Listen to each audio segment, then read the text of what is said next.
Half days school start అయిన కాడ నుండి ఇంచుమించు 1 మంత్ అయిపోతుంది కదా. అప్పటి నుంచి వీక్లీ ఫుడ్ ఫెస్టివల్ అని చెప్పి అయితే ఒక మెనూ పంపిస్తున్నారు. ఇంకా ఆ మెనూలో ఉన్నవి మనం చేసి పంపించాలి. మనము ఎందుకులే అన్నట్టు వదిలేస్తే పాపం అందరూ తిన్నప్పుడు మన బిడ్డ కూడా వాళ్ళ వైపు చూస్తూ ఉంటుంది కదా.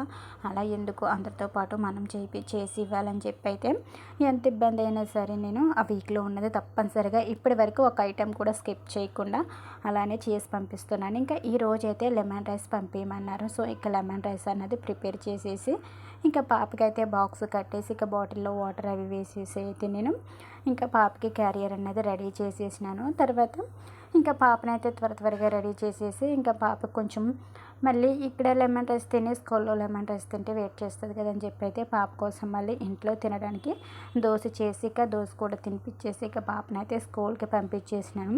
ఇంకా పాప వెళ్ళిపోయినాక మెల్లగా మిగతా పనులు స్టార్ట్ చేయాలి.